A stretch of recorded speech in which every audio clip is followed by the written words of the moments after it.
Eu acho que eles não abandonaram a ideia, muito pelo contrário, inclusive o Real Madrid e o Barcelona seguem fortes nisso, eles foram os principais líderes desse movimento, né? Uhum. Eles seguem fortes em tentar emplacar essa Superliga.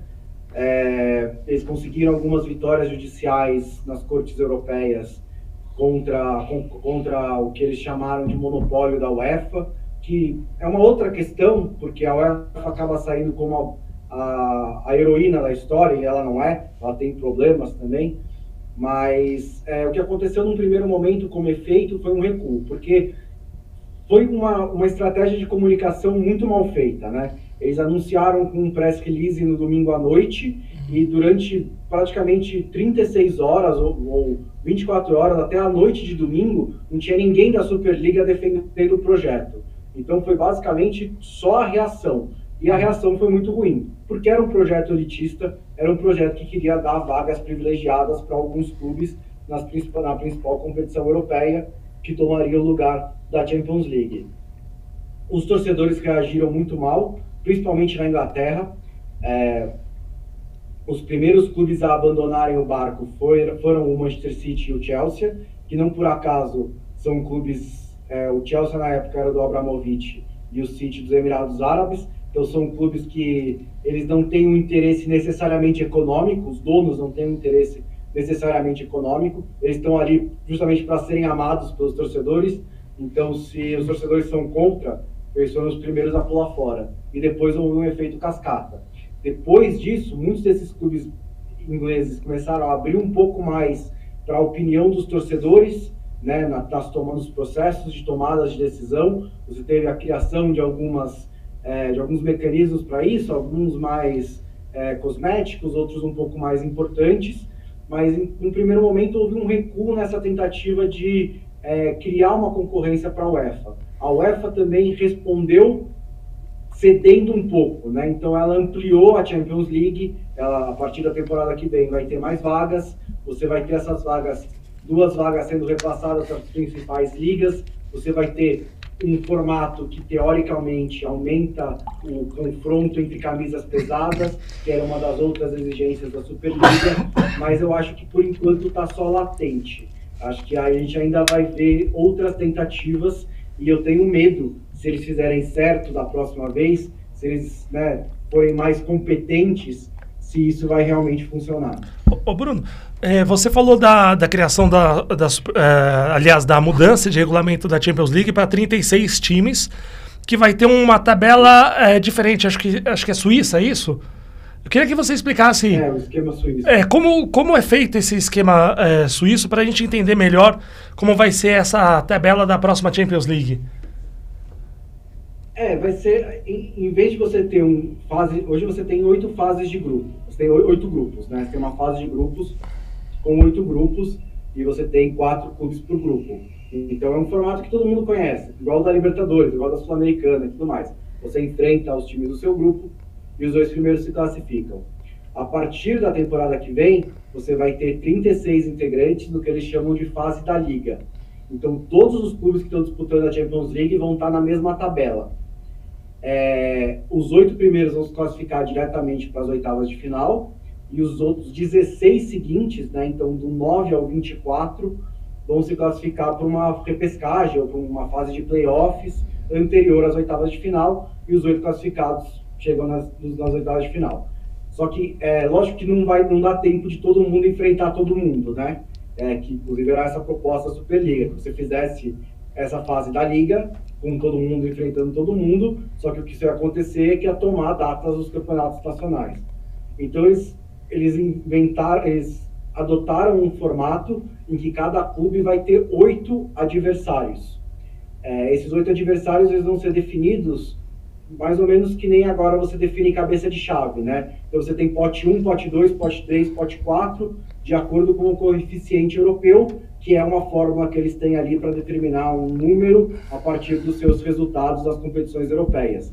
Então, um clube que se classificar para a Champions League vai ter 2 adversários do pote 1, 2 adversários do pote 2, 2 do pote 3, 2 do pote 4, que é uma maneira de você não vai conseguir necessariamente dar um calendário equilibrado para todos os clubes, mas é um jeito que eles falaram para tentar deixar o mais próximo possível, porque é um dos problemas que a gente vê, por exemplo, no Campeonato Paulista, né? Isso. Se você não tem os mesmos adversários, acaba criando algumas aberrações na tabela final, né?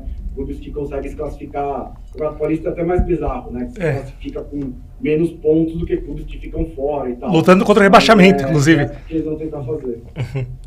Oi? Não, você luta contra o rebaixamento e se classifica. Você está disputando as duas. Exatamente. As duas coisas, é bizarro. Vai dar uma bagunça, né? E você falou que você acompanha também um pouco o futebol nacional, né?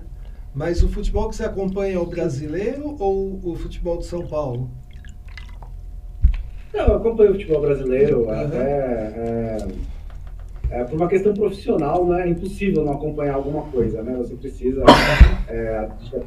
a gente fala sobre futebol brasileiro no nosso podcast também, mas eu confesso que já faz alguns anos não é o que mais me empolga. Eu tenho vários problemas, assim, me levam para ter um pouquinho mais de distanciamento, né? Eu ainda acompanho, ainda vou em estádio de vez em quando, vejo os jogos e tudo mais, mas não é o meu favorito. Mas eu ainda acompanho bastante, até por questão profissional. Tá. E como é que é a vida de um jornalista torcendo para um time e não podendo demonstrar isso daí? Porque eu fico imaginando, por exemplo, um radialista, um jornalista, não poder colocar a paixão dele lá, porque às vezes quando torce que a vida... Parece que a vida vai acabar se o time perder, né? E como é que faz? Esse é um tabu que acho que diminuiu um pouco, né? Hoje você tem muito mais jornalistas abertos em relação ao clube deles. Uhum. Acho que é uma consequência natural de você ter uma certa personificação do jornalista, né? Porque quando você abre redes sociais, você está meio que abrindo uma janela para os seus ouvintes, para os seus espectadores, para os seus leitores, para a sua vida. Então, isso tem algumas vantagens, né? A desvantagem é que você tem que ser mais ou menos genuíno. E, assim, tem jornalistas que conseguem operar nas redes sociais sem expor o seu time. Mas é difícil, porque a galera não é burra, tá ligado? Você pode não declarar o seu time, mas eles percebem que você fica um pouco mais exaltado nos jogos do São Paulo do que nos jogos dos outros. E todo jogo do São Paulo você tá lá tweetando, mas nos jogos do Santos nem todos. Então, eventualmente, eles sacam quem que é um torcedor, qual que é o torcedor, né? Qual que é o clube daquele jornalista. Eu acho que não tem problema nenhum em ter um time, porque eu não gosto da hipocrisia, de você ter que fingir que você decidiu que você vai ser jornalista esportivo e que a sua vida inteira vai ser dedicada a cobrir futebol, mas você não tem nenhuma paixão por nenhum clube. É óbvio que você tem, né? É óbvio que teve algum clube que te levou até lá. E eu acho que mesmo do ponto de vista editorial, é importante que você continue nutrindo essa paixão, porque senão você começa a chegar a um terreno em que você não consegue mais entender o torcedor, em que você não consegue mais entender para quem você está comunicando, né? Você chega para um lugar um pouco sanitarizado demais, em que é muito número e questão tática e profissionalismo, não sei o quê, e você não consegue chegar a atingir o que o torcedor está sentindo. Então, eu acho que é importante você nutrir isso. Ao mesmo tempo, é óbvio que é importante você não levar a sua paixão para a execução do seu trabalho, né?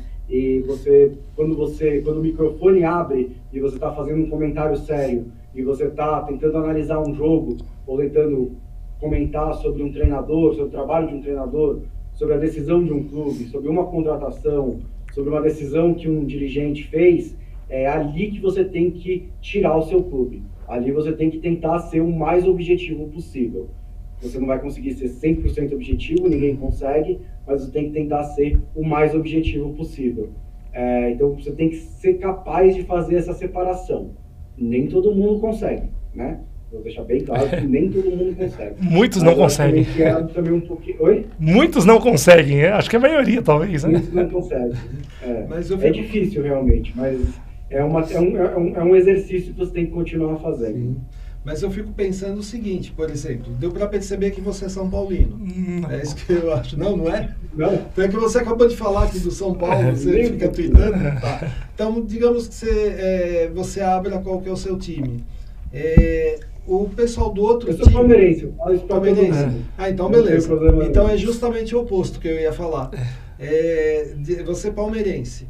Quando você faz uma matéria, escreve uma matéria, será que o torcedor do São Paulo, porque a rivalidade entre esses dois times é grande, né? Uhum. Será que o torcedor do São Paulo não deixa de ler a tua matéria porque sabe que você é palmeirense, ou lê com raiva, sempre discordando, aí nos comentários, porque hoje em dia tem os comentários, né? Vai pegar e falar que tá tudo errado. Será que não acontece isso porque sabem qual que é o seu time? Eu acho que isso parte de você, se eu fiz a matéria da maneira correta, se eu tenho a consciência limpa de que eu realmente fui o mais imparcial que eu poderia, que eu estou sendo justo, né? Aí se as pessoas estão achando que eu escrevi, que eu, sei lá, critiquei o São Paulo porque eu sou palmeirense, e não porque o São Paulo merece crítica, ou porque o São Paulo fez algo errado, e assim, eu estou usando o São Paulo só como exemplo mesmo, de um clube, mas assim, se eles acham, se eu fiz isso pelos motivos certos, eu fiz da maneira correta, se as pessoas estão xingando na internet, uma coisa que eu descobri também fazendo jornalismo de internet há 15 anos, é que você encontra o que você quiser na internet. Você vai encontrar, assim, você vai encontrar críticas ao Dalai Lama, sabe? Você vai encontrar, tipo, o que você quiser achar na internet, você vai encontrar.